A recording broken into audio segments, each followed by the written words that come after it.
College से वापसी के बाद मैं बर्गर का ठेला लगाता था ताकि अपना और अपने अनाथ भाई बहनों का खर्च चला सकूं। एक दिन मेरे फटे हुए जूते देखकर प्रोफेसर साहब ने मुझे पूरी क्लास के सामने बेइज्जत कर दिया और क्लास से बाहर निकाल दिया।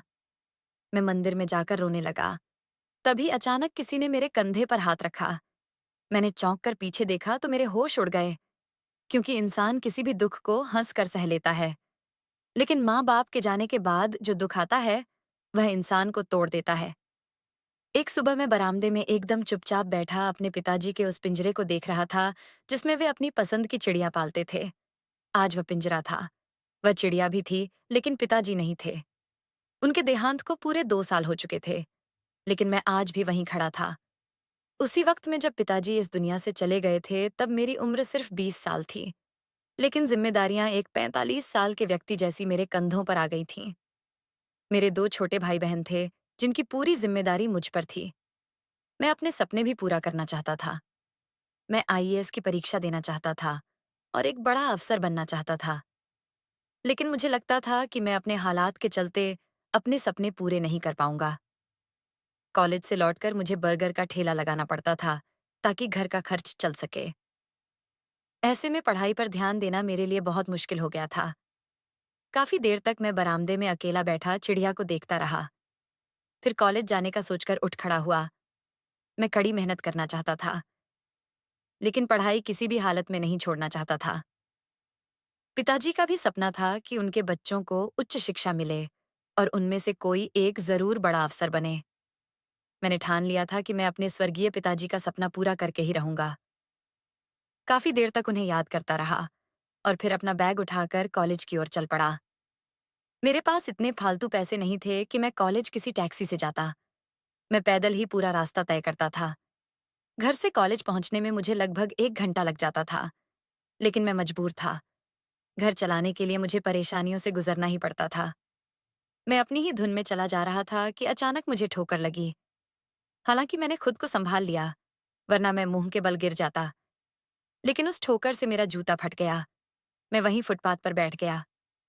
जूता फटने के कारण मेरे अंगूठे में गहरी चोट लग गई। कुछ देर तक मैं यूं ही चुप बैठा रहा, फिर सिर झटक कर खड़ा हो गया। दर्द सहने का भी मेरे पास समय नहीं था। अगर मैं वहीं बैठा रहता तो मेरी क्लास छूट जाती, और मैं किसी भी हाल में अपनी क्लास मिस नहीं करना चाहता था। मैं कोचिंग सेंटर नहीं जाता था, इसलिए मेरी सारी पढ़ाई कॉलेज पर ही निर्भर थी। एक लंबी दूरी तय करने के बाद जब मैं कॉलेज पहुंचा तो ठीक वैसे ही हुआ जैसा मैंने सोचा था। मेरा दोस्त दरवाजे पर मेरा इंतजार कर रहा था। मैंने फीकी सी मुस्कान के साथ उसे गले लगाया और हम दोनों क्लासरूम की ओर बढ़ गए। अजय ने मेरी तरफ देखते हुए कहा, तुम कुछ पैसे बचाकर अपने लिए नए जूते क्यों नहीं ले लेते? ये काफी पुराने हो गए हैं और अब तो फट भी गए हैं। वो मेरे फटे जूते देखकर बोला। कहने को मेरे पास बहुत से जवाब थे, लेकिन मैंने कुछ नहीं कहा। बस सिर झुकाकर हाँ में सिर हिला दिया। जब हम क्लास में गए तो सभी छात्र अपनी अपनी जगह पर बैठ चुके थे और टीचर के आने का इंतजार कर रहे थे। मैं और अजय क्लास के पिछले हिस्से में जाकर बैठ गए। मेरा जूता फटा हुआ था, यूनिफॉर्म भी कुछ खास नहीं थी, इसलिए मैं अक्सर पिछली सीट चुनता था। कुछ पल बाद टीचर क्लास में आ गए। सभी छात्रों ने खड़े होकर उन्हें गुड मॉर्निंग कहा। उन्होंने बैठने का इशारा करते हुए किताब निकालने को कहा। मैं पूरी तरह से बोर्ड पर ध्यान दे रहा था। तभी अचानक उन्होंने मुझे खड़े होने को कहा। मैं हैरान हो गया। आखिर क्या हुआ? मैं तो पीछे ही बैठा था। उन्होंने कठोर स्वर में कहा, बाहर आओ। उनका अंदाज मेरी समझ से बाहर था। अभी कुछ देर पहले तो सब ठीक था। मैं खामोशी से अपना कॉलर ठीक करके बाहर आ गया। वो मुझे ऊपर से नीचे तक देखते हुए दहाड़े, ये क्या कपड़े पहन कर आए हो? ये कॉलेज है या कोई फैशन पार्टी? फटी हुई शर्ट, जूतों का हाल देखा है? इस तरह क्लास ली जाती है? उनकी बात सुनकर मेरा सिर झुक गया। वो बिना किसी संकोच के पूरी क्लास के सामने मुझे लताड़ रहे थे। मैं हर टीचर से बस इतना कहना चाहता हूँ, हर बच्चा एक जैसा नहीं होता। न हर किसी की सोच, न उसकी जेब। हमारे समाज के शिक्षकों को समझना चाहिए कि जो बच्चे उन्हें खटकते हैं, उनसे अकेले में बात करें, क्योंकि आप नहीं जानते कि वह किस हाल से गुजर रहे हैं। मैं बिल्कुल चुप रहा, कुछ नहीं कहा। वो फिर बोले, मेरी क्लास में तुम इस तरह के कपड़े और गंदे जूतों के साथ नहीं बैठ सकते। मैं उसूलों वाला आदमी हूँ। कुछ दिन पहले भी तुम्हें चेतावनी दी थी कि अपने बाल सही करो, लेकिन तुमने ध्यान नहीं दिया और अब फिर सामने खड़े हो। मैं तब भी कुछ नहीं बोला। मैं हर शिक्षक की इज्जत करता हूँ। मेरे पिताजी कहते थे कि शिक्षक पिता समान होते हैं और उन्हें वैसे ही सम्मान देना चाहिए। वह बोले, क्लास से बाहर जाओ। जब नए जूते और साफ सुथरे कपड़े हो जाएं, तब आना, वरना मेरी क्लास में तुम्हारे जैसे फटे हाल स्टूडेंट के लिए कोई जगह नहीं है। एक पल के लिए मेरा मन किया कि मैं कहूँ, सर, मेरी टेस्ट कॉपियां देख लीजिए, मैंने कितनी मेहनत की है। लेकिन मैं बेवजह किसी से उलझना नहीं चाहता था। पिताजी के देहांत के बाद मैं बिल्कुल चुप हो गया था। चुपचाप बाहर आकर लॉन में बैठ गया और आसमान की ओर देखने लगा। काफी देर तक मैं वहीं खामोशी से बैठा रहा। तभी स्कूल की घंटी बजी। मुझे दूर से अजय अपनी ओर दौड़ता हुआ आता दिखाई दिया। मैं अपनी जगह से खड़ा हो गया। अजय ही एकमात्र ऐसा दोस्त था जिसने कभी मेरी गरीबी का मजाक नहीं उड़ाया, बल्कि वह हमेशा मेरे साथ खड़ा रहा और मुझे हिम्मत देता रहा। वह मेरे पास आकर गहरी सांस लेते हुए बोला, मैंने तुम्हें सुबह ही कहा था, मुझे पता है केमिस्ट्री के सर कैसे हैं। वो किसी की नहीं सुनते। इससे पहले भी 2 स्टूडेंट्स को इसी तरह क्लास से जलील करके निकाल चुके हैं। मेरी बात मानो, कुछ पैसे बचाओ और अपने लिए नए जूते खरीद लो। तुम लड़के हो, बाहर उठना बैठना होता है।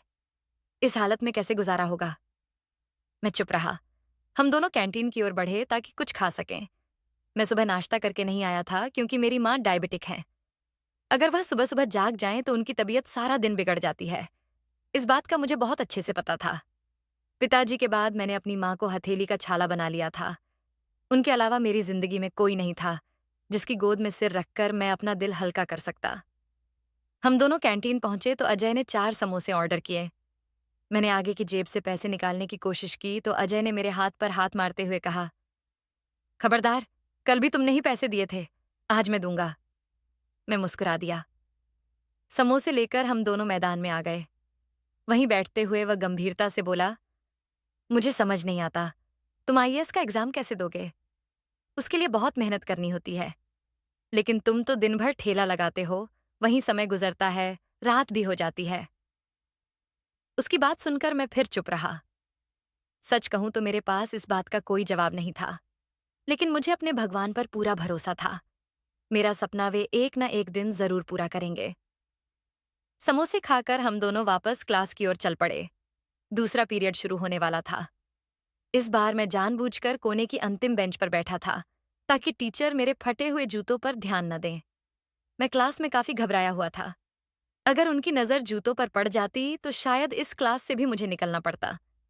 लेकिन भगवान का शुक्र था, उनका पूरा ध्यान बोर्ड पर ही रहा। समय धीरे धीरे बीतता गया।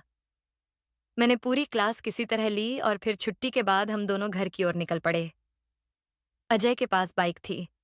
वह अक्सर मुझे घर छोड़ देता था, लेकिन आज मैंने मना कर दिया क्योंकि मेरा इरादा मंदिर जाने का था।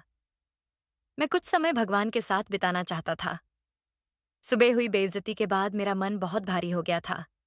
ऐसा लग रहा था जैसे किसी भी पल फूट फूट कर रो पड़ूंगा। मैं मंदिर की ओर चल पड़ा। मुझे माँ की चिंता जरूर थी कि वह मेरा इंतजार कर रही होंगी, लेकिन इस समय मुझे मंदिर जाना ज्यादा जरूरी लगा। मंदिर पहुंचते ही मैंने एक कोने में अपना बैग रखा, जूते उतारे और भगवान जी के सामने हाथ जोड़कर खड़ा हो गया। आंखों में आंसू थे। दिल बहुत परेशान था। ऐसा लग रहा था जैसे वह अभी फट पड़ेगा। मैं भगवान से बोला, हे भगवान, तू जानता है कि मैं कितनी मुश्किलों भरी जिंदगी जी रहा हूं। मुझे हिम्मत दे, हौसला दे। मैं बहुत परेशान हूं। दिल तड़प रहा है। ऐसा लग रहा है जैसे सब कुछ मिट्टी में मिल गया है। मेरे भगवान, एक तू ही है जो मुझे सब कुछ दे सकता है। मैं आईएएस का एग्जाम क्लियर करना चाहता हूं, लेकिन ये कैसे होगा, ये समझ नहीं आता। फिर भी मुझे तुझ पर भरोसा है। तू ही सबका रखवाला है। तू ही सब ठीक करेगा। मैं रोते हुए भगवान से अपनी हालत कह रहा था। दिल तो कर रहा था कि जोर जोर से चीख कर रोऊं, लेकिन खुद को संभाले रखा। काफी देर तक आंखें बंद कर प्रार्थना करता रहा। तभी जैसे ही मैंने अपने आंसू पोंछे, किसी ने मेरे कंधे पर हाथ रख दिया। जब मैंने गर्दन घुमाकर देखा तो सामने का दृश्य देखकर मैं दंग रह गया। मुझे बिल्कुल भी अंदाजा नहीं था कि यहां मेरी उनसे मुलाकात हो सकती है। उन्होंने मेरा हाथ पकड़कर मुझे मंदिर के एक कोने में ले जाया और मैं धड़कते दिल के साथ उनके बराबर बैठ गया।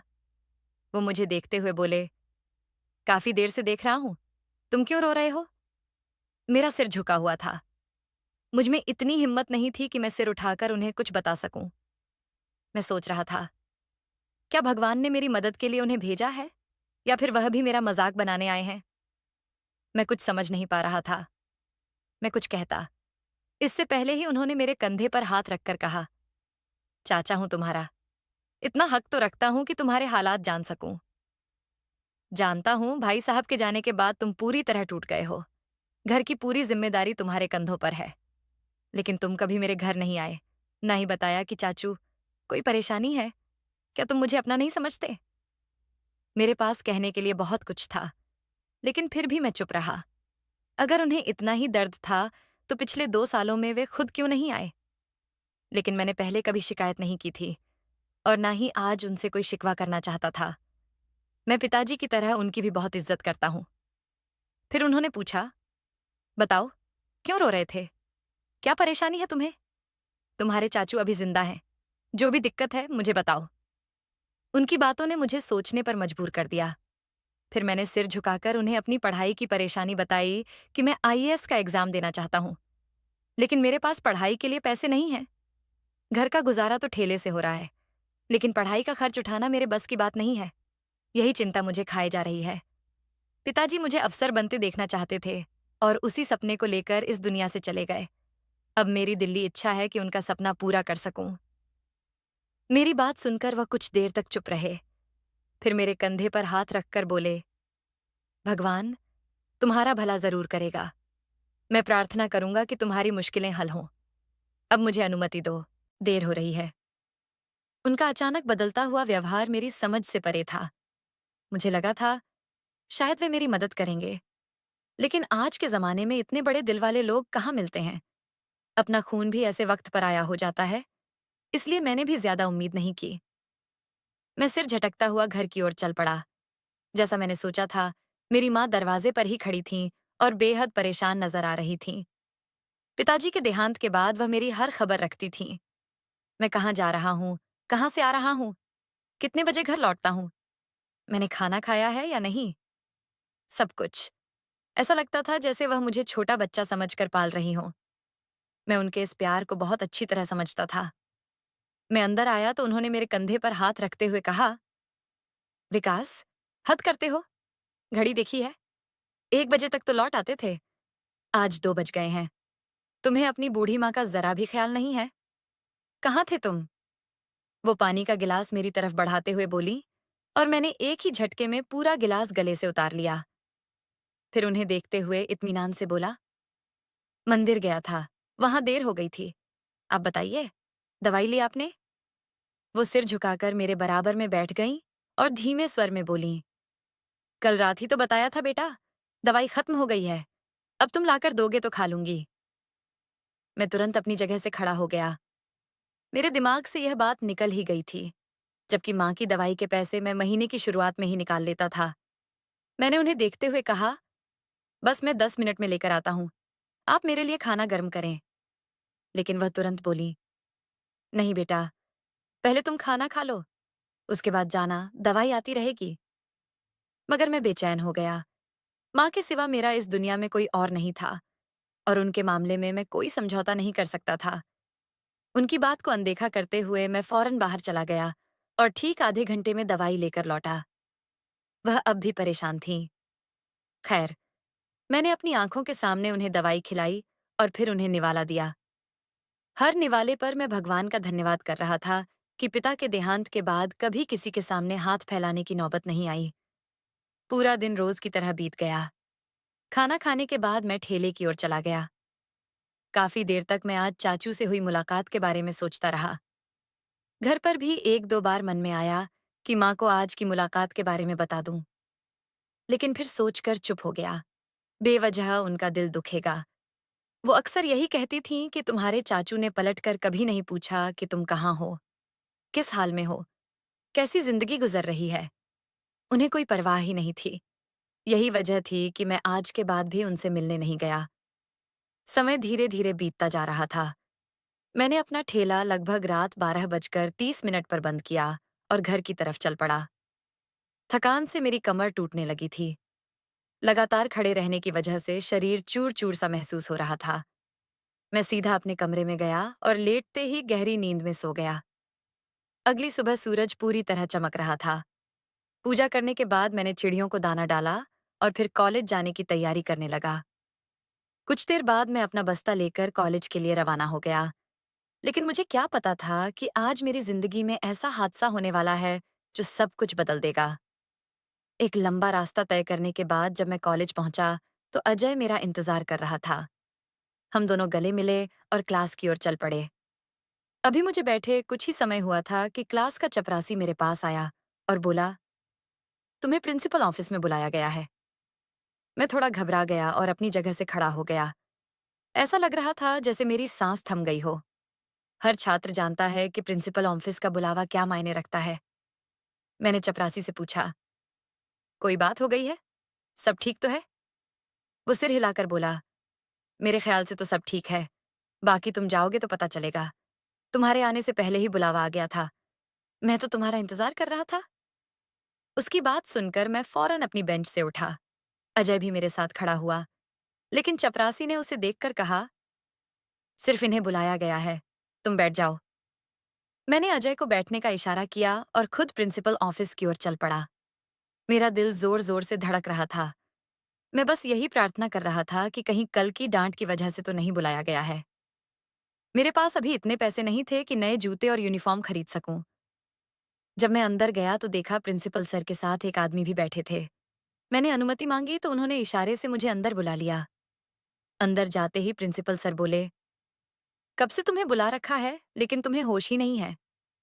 मैंने शर्मिंदगी से कहा, सर, थोड़ी देर हो गई, अभी अभी चपरासी ने बताया तो मैं तुरंत आ गया। सब ठीक है ना? मैं डर गया था। प्रिंसिपल सर मुस्कुराते हुए बोले, दरअसल तुमसे मुलाकात मुझे नहीं, इन्हें करनी है। ये तुम्हें स्कॉलरशिप देना चाहते हैं। मैं हैरानी से उनकी तरफ देखने लगा। यह सब मेरी समझ से बाहर था। मेरी नजर उस अजनबी व्यक्ति पर गई जो मुस्कुरा रहे थे। उन्होंने मेरी तरफ हाथ बढ़ाते हुए कहा, आप मिस्टर विकास शर्मा हैं? मैंने सिर हिलाया तो वह बोले, मुझे आपकी काबिलियत के बारे में पता है। आप बहुत होशियार छात्र हैं। मुझे जानकारी मिली है कि आप आईएएस का एग्जाम देना चाहते हैं। मैं आपके साथ हूँ। आपकी पढ़ाई का सारा खर्च ए से लेकर जेड तक मैं उठाऊंगा। आप जैसे काबिल छात्रों को आगे बढ़ना चाहिए। हमारे देश को आप जैसे नौजवानों की जरूरत है। मैं तो हैरान रह गया। भगवान क्या सच में इस तरह मदद भेज सकते हैं? उन्होंने मेरा हाथ दबाया और कहा, आपको किसी भी तरह की परेशानी हो, आप मुझसे इस नंबर पर संपर्क कर सकते हैं। उन्होंने मुझे एक कार्ड थमाया। वो बोले, जूते, यूनिफॉर्म और किताबें सब प्रिंसिपल ऑफिस से ही मिल जाएंगी। फिलहाल इस बात को अपने तक ही रखना, किसी को बताने की जरूरत नहीं है। मैं बस उन्हें धन्यवाद देना चाहता था, लेकिन उन्होंने मुझे बोलने का मौका ही नहीं दिया। कंधा थपथपाते हुए उन्होंने कहा, अपना ख्याल रखना और कभी अपने सपनों को बेकार मत समझना। अगर भगवान ने तुम्हारे दिल में यह ख्वाहिश डाली है कि तुम आईएएस बनो, तो तुम हिम्मत मत हारना। ये कहकर वह जा चुके थे और मैं ऐसा हो गया था जैसे किसी ने शरीर से सारा खून खींच लिया हो। मेरा हाथ बिल्कुल सुन्न हो रहा था। यह इंसान कौन था जो फरिश्ते की तरह मेरी जिंदगी में आया? प्रिंसिपल सर मुझे देखकर बोले, विकास, तुम बहुत लकी हो कि बैठे बैठे तुम्हें इतनी अच्छी स्कॉलरशिप मिल गई है।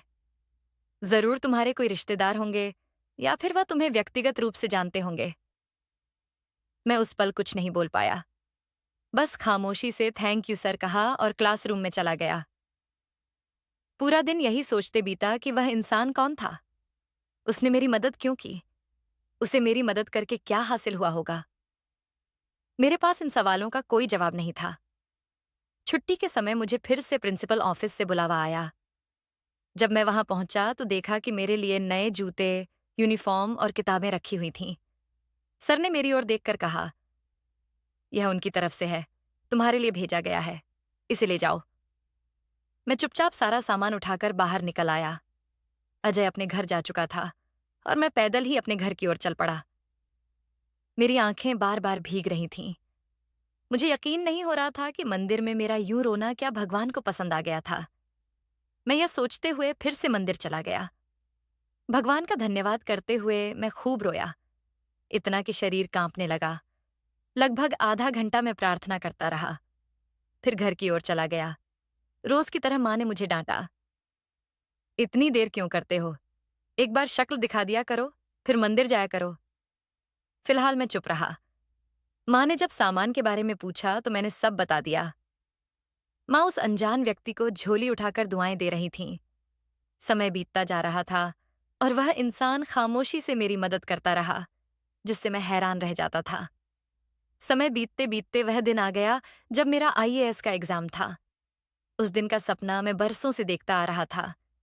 दिन में बर्गर का ठेला लगाना और रात भर जागकर पढ़ाई करना मेरे लिए बहुत मुश्किल था, लेकिन मैंने हिम्मत नहीं हारी। जो लोग भगवान पर भरोसा रखते हैं वे कभी हार नहीं मानते। मैं एग्जाम हॉल में बैठा था, भगवान का नाम लेता जा रहा था, मन ही मन प्रार्थना कर रहा था कि पेपर अच्छा हो जाए। पेपर मिलते ही जब मैंने उसे देखा तो चेहरे पर मुस्कान फैल गई। पेपर मेरी उम्मीद के मुताबिक था। 3 घंटे बाद जब पेपर खत्म हुआ तो मैं संतुष्ट था कि मैंने अच्छा पेपर लिखा। वक्त गुजरता गया, लेकिन दिल की बेचैनी शब्दों में बयान नहीं की जा सकती। मेरे ऊपर अनाथ बहन भाइयों की जिम्मेदारी थी, विधवा माँ की जिम्मेदारी थी, और यही सपना मुझे दिन रात मेहनत करने पर मजबूर करता रहा। रात भर पैकिंग का काम करता था ताकि घर की परेशानियां थोड़ी कम हो सकें, और फिर भगवान ने मेरी मेहनत और लगन का फल दे ही दिया। मेरा आईएएस का एग्जाम पास हो गया। उस दिन मैं भगवान के सामने गिरकर खूब रोया था। ऐसा लग रहा था जैसे भगवान ने मुझे एक ऐसा ओहदा दे दिया है जिसका मैं हकदार नहीं था। लेकिन आज मैं उस इंसान से मिलना चाहता था जिसने मेरी मदद की थी। मैं उस डोनर से मिलना चाहता था जिसने मुझे स्कॉलरशिप दी थी। आज तक मैंने कभी उस नंबर पर कॉल नहीं की थी। हमेशा मेरी परेशानी से पहले ही रकम मुंह तक पहुंचा दी जाती थी। आज पहली बार मैंने उस नंबर पर कॉल की और पहली ही बार में कॉल रिसीव कर ली गई। जो आवाज मुझे सुनाई दी उसने मेरा पूरा शरीर जैसे पत्थर कर दिया।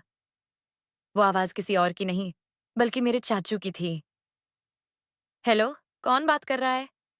ये शब्द नहीं, जैसे पिघला हुआ शीशा थे जो मेरे कानों में घूम रहा था। पढ़ाई के इस सफर में जितनी नफरत मैंने अपने चाचू से की थी, उसका कोई मुकाबला नहीं था।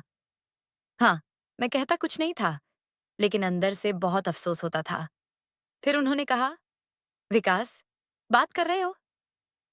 यह सुनकर मेरी रुलाई फूट पड़ी। मैं हिचकियों से रोने लगा। मेरा मन कर रहा था कि उनका कॉलर पकड़कर पूछूं, आप इतने साल तक मेरी मदद करते रहे, लेकिन कभी बताया क्यों नहीं? लेकिन मैं कुछ कह पाता, उससे पहले ही वह बोले, मैं जानता हूं बेटा कि तुम रो रहे हो, और यह भी जानता हूं कि तुम हैरान हो। बस इतना समझ लो कि कुछ काम छिपकर किए जाते हैं ताकि दुनिया जलन ना करे और लोग बातें ना बनाएं। मेरी दुआ है कि तुम बहुत कामयाब रहो।